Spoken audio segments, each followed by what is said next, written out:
ನಾನಿವತ್ತು ಗೋಲಿ ಇಡ್ಲಿ ಮಾಡೋ ವಿಧಾನ ತಿಳಿಸ್ಕೊಡ್ತಾ ಇದ್ದೀನಿ. ಇದರಲ್ಲಿ 1 ಲೋಟದಷ್ಟು ನಾನು ಅಕ್ಕಿ ಹಿಟ್ಟು ಇಟ್ಕೊಂಡಿದ್ದೀನಿ, ಸಣ್ಣಗೆ ಕೊತ್ತಂಬರಿ ಸೊಪ್ಪು ಹೆಚ್ಚಿಟ್ಕೊಂಡಿದ್ದೀನಿ, ಹಸಿರು ಮೆಣಸಿನ್ಕಾಯಿ ಸಣ್ಣಗೆ ಹೆಚ್ಚಿಟ್ಕೊಂಡಿದ್ದೀನಿ, ಕರಿಬೇವಿನ ಸೊಪ್ಪು ಇಟ್ಕೊಂಡಿದ್ದೀನಿ, ಶುಂಠಿ ಇಟ್ಕೊಂಡಿದ್ದೀನಿ, ಕಾಯಿ ತುರಿ ಇಟ್ಕೊಂಡಿದ್ದೀನಿ. ಸ್ಟವ್ ಆನ್ ಮಾಡಿ ಒಂದು ಪಾತ್ರೆ ಇಟ್ಟಿದ್ದೀನಿ.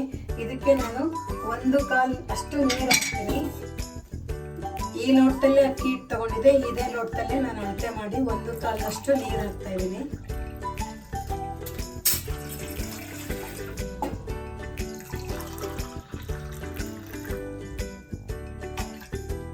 ಅಷ್ಟು ನೀರು ಹಾಕ್ತಿದ್ದೀನಿ. ಆ ನೀರು ಚೆನ್ನಾಗಿ ಕುದಿಬೇಕು. ಇವಾಗ ನಾನು ಸ್ವಲ್ಪ 1 ಸ್ಪೂನ್ ಅಷ್ಟು ಉಪ್ಪು ಹಾಕ್ತಾ ಇದ್ದೀನಿ.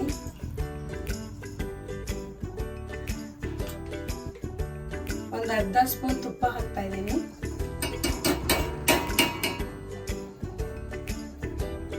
ಒಂದು ಅರ್ಧ ಸ್ಪೂನ್ ಅಷ್ಟು ಎಣ್ಣೆ ಹಾಕ್ತಾ ಇದ್ದೀನಿ. ತುಪ್ಪ ಎಣ್ಣೆ ಹಾಕೋದ್ರಿಂದ ಇಡ್ಲಿ ಸ್ಮೂತ್ ಆಗಿ ಮೃದುವಾಗಿ ಬರುತ್ತೆ. ನೀರು ಚೆನ್ನಾಗಿ ಮರಳಬೇಕು. ನೀರು ಚೆನ್ನಾಗಿ ಕುದೀತಾ ಇದೆ. ಉಪ್ಪು ತುಪ್ಪ ಎಣ್ಣೆ ಎಲ್ಲ ಮಿಕ್ಸ್ ಆಗಿದೆ. ನಾನು ಇದಕ್ಕೆ ಇವಾಗ ಹಿಟ್ಟು ಹಾಕ್ತಾ ಇದ್ದೀನಿ. ಇದು 10 ನಿಮಿಷ ಬೇಯಬೇಕು.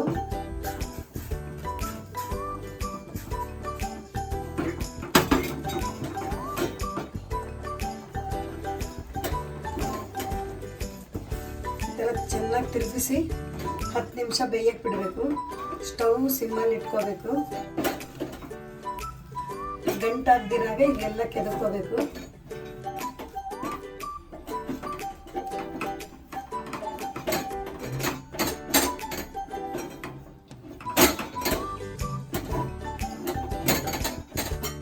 ಇವಾಗ ಎಲ್ಲ 1/4 ಸ್ಪೂನ್ ಅಷ್ಟು ತುಪ್ಪ ಹಾಕ್ತೀನಿ.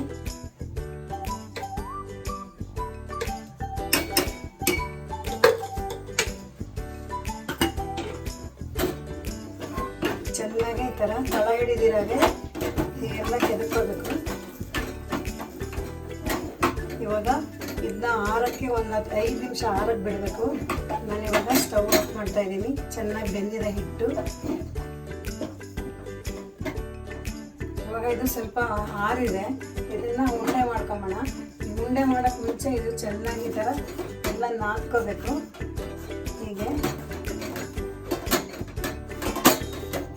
ಎಲ್ಲ ಕೈಯಲ್ಲಿ ಚೆನ್ನಾಗಿ ಹೀಗೆಲ್ಲ ಹದ ಅಂದರೆ ಮೆತ್ತಗಾಗುತ್ತೆ ಹಿಟ್ಟು. ಅವಾಗ ನಾವು ಚಿಕ್ಕ ಗೋಲಿ ಥರ ಉಂಡೆ ಮಾಡಬೇಕೀಗ. ಇಷ್ಟಿಟ್ಟು ತೊಗೋಬೇಕು.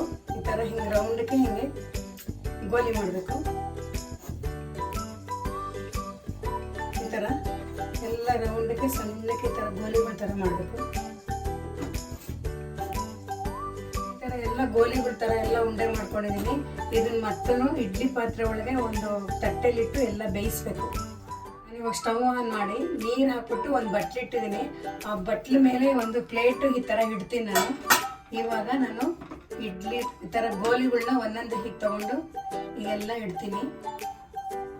ಇದು ತುಂಬ ಸ್ಮೂತಾಗಿ ಚೆನ್ನಾಗಿ ಬರುತ್ತೆ. ತಿನ್ನೋದಕ್ಕೂ ಚೆನ್ನಾಗಿರುತ್ತೆ. ಮಕ್ಕಳುಗಳು ಕೂಡ ತಿನ್ಬೋದು, ದೊಡ್ಡವರು ಕೂಡ ವಯಸ್ಸಾದವರು ತಿನ್ಬೋದು. ಈಗ ಇದ್ರ ಮೇಲೆ ನಾನು ಒಂದು ಪ್ಲೇಟ್ ಮುಚ್ಚಿಡ್ತೀನಿ. ಮೀಡಿಯಮ್ ಆಗಿ ಸ್ಟವ್ ಮೀಡಿಯಮ್ ಆಗಿ ಇಟ್ಟಿದ್ದೀನಿ. ಇದ್ರ ಮೇಲೆ ಒಂದು ಪ್ಲೇಟ್ನ ಈ ಥರ ಬೋರ್ಲಾಕಿ ಹೀಗೆ ಇಟ್ಟಿರ್ತೀನಿ. ಇದು 10 ನಿಮಿಷ ಬೇಯಬೇಕು. ಇವಾಗ ಅದು ಚೆನ್ನಾಗಿ ಬೆಂದಿದೆ. 15 ನಿಮಿಷ ಇಟ್ಟಿದ್ದೀನಿ. ಇವಾಗ ನಾನು ಇದ್ರದ್ದು ಪ್ಲೇಟು ಹೀಗೆ ತೆಗಿತಾ ಇದ್ದೀನಿ. ನೋಡಿ, ಇದು ಹೀಗಂದರೆ ಈ ಥರ ಬರಬೇಕು. ಬೆಂದಿದೆ ಇದು. ಇವಾಗ ನಾನು ಸ್ಟವ್ ಸಣ್ಣಗೆ ಮಾಡಿ ಇದಕ್ಕೆ ಇವಾಗ ಒಗ್ಗರಣೆ ಮಾಡ್ಕೋಬೇಕು. ಈಗ ಇದಕ್ಕೆ ನಾನು ಒಂದು 4 ಸ್ಪೂನ್ ಅಷ್ಟು ಎಣ್ಣೆ ಹಾಕ್ತಾ ಇದ್ದೀನಿ.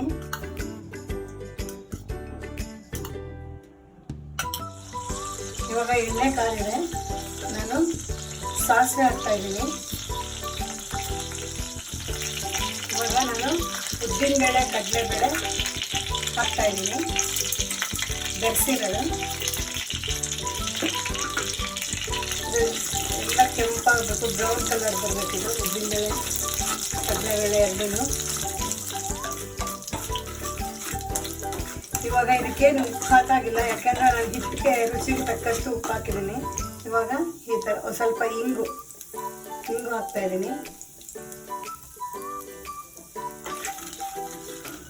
ಮೆಣಸಿನ್ಕಾಯಿ ಹೆಚ್ಚಿಟ್ಟಿರೋದು ಹಾಕ್ತಾ ಇದ್ದೀನಿ. ಶುಂಠಿ ತುರಿದಿಟ್ಟಿರೋ ಶುಂಠಿ ಹಾಕ್ತಾಯಿದ್ದೀನಿ. ಕರ್ಬೇವಿನ ಸೊಪ್ಪು ಹಾಕ್ತಾಯಿದ್ದೀನಿ. ಚೆನ್ನಾಗಿ ಬಾಡಬೇಕಿದ್ದು ಮೆಣಸಿನ್ಕಾಯಿ ಎಲ್ಲ ಹೊಂದ್ಕೋಬೇಕದು, ಕರಿಬೇವು ಎಲ್ಲ, ಹಿಂಗು ಎಲ್ಲ. ಸ್ಟವ್ ಸಿಮ್ಮಲ್ಲಿ ಇಟ್ಕೋಬೇಕು. ಇವಾಗ ನಾನು ಬೇಯಿಸಿಟ್ಕೊಂಡಿದ್ದ ಗೋಲಿಗಳನ್ನೆಲ್ಲ ಇದ್ರೊಳಗೆ ಹಾಕ್ತಾ ಇದ್ದೀನಿ.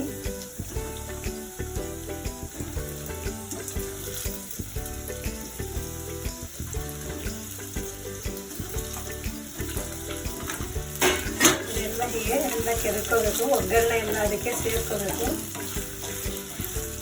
ಸ್ವಲ್ಪ ಹೊತ್ತಿ ಥರ ಬಾಡಿಸ್ಕೊತಾ ಇರಬೇಕು, ಎಲ್ಲ ಮಿಕ್ಸ್ ಆಗುತ್ತೆ, ಎಣ್ಣೆ ಇದು ಎಲ್ಲ.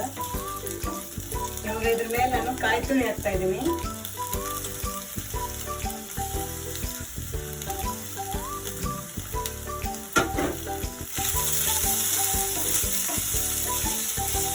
ಬೇಕಂದ್ರೆ ಕಾಯಿ ತುರಿ ಹಾಕೋಬೋದು, ಇಲ್ಲ ಅಂದರೆ ಬೇಡ ಅಂದರೆ ಇಲ್ಲ ಅಷ್ಟೇ.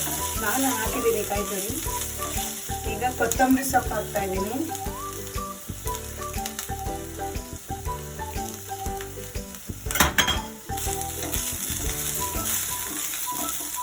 ಇವಾಗ ಗೋಲಿ ಇಡ್ಲಿ ರೆಡಿಯಾಗಿದೆ, ತಿನ್ನಲು ಸಿದ್ಧವಾಗಿದೆ. ಬನ್ನಿ ತಿನ್ನೋಣ. ತಟ್ಟೆಗೆ ಹಾಕೊಂಡು ಬೇಕಾದ್ರೆ ಇನ್ನೂ ಒಂದು ಸ್ವಲ್ಪ ಕಾಯಿ ತುರಿ ಹಾಕ್ಬೋದು. ಹಾಕಿದ್ದೀನಿ.